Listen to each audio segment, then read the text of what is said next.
একটা উল্টাপাল্টা কথা বলে ফেলবেন। কিছুদিন আগে একজন মাংস ব্যবসায়ী আপনার 5,500 টাকা কেজি আপনার উটের মাংস বিক্রি করছে।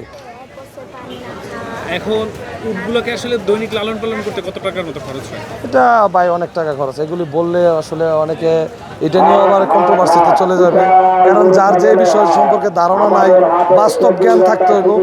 ধরেন বাস্তব জ্ঞান না ছাড়া আপনি একটা উল্টাপাল্টা কথা বলে ফেলবেন।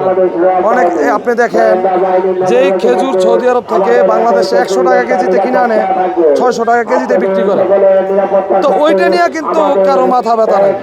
আপনার মানুষ কম দামে একটা জিনিস অ্যাফোর্ড করতে পারবে, ওইটা নিয়ে সরকারের কোনো চিন্তা ভাবনা নাই বা মানুষের চিন্তা ভাবনা নাই। যে আমরা চাইতেছি জিনিসটাকে সহজলভ্য করে তুলতে, যদি সরকারি সাহায্য সহযোগিতা থাকে।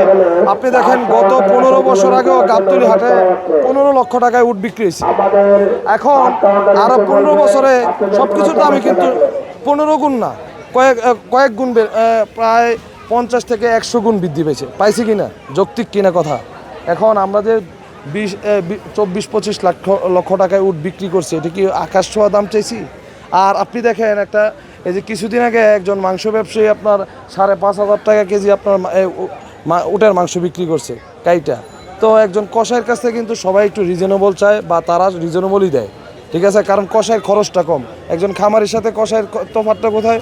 উনি সারা বছর লালন পালন করে না, ওনার কোনো মেনটেনেন্স খরচ নাই, উনি আনে আর কাটে, ওনার কোনো খরচ নাই। আর সর্বোচ্চ খরচ একটা ক্যারিং খরচ, তাছাড়া কোনো খরচ নাই, যার কারণে ওনার সীমিত লাভে ওনারা বিক্রি করতে পারে।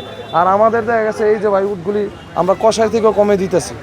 আপনারা এই যে দেখেন এই উটটা আছে প্রায় 900 কেজির মতন, মাংস মিনিমাম 600 কেজি হবে যদি আমরা সব কিছু বাদ দিয়ে ধরি। তো 600 কেজি হলে আপনার ওই উটের দাম আসে 5,500 টাকা কেজিতে, আপনার 33 লক্ষ টাকা। আমরা বিক্রি করতেছি 24 লাখ 25 লাখ। তো এই জায়গায় তো আমরা আহামরিও দাম চাইতেছি না, আমাদের কিন্তু প্রতি বছরই লস হইতেছে। গত বছর তো বিক্রি করতেই পারি নাই, আর এবছর আমরা লসে বিক্রি করে দিয়েছি।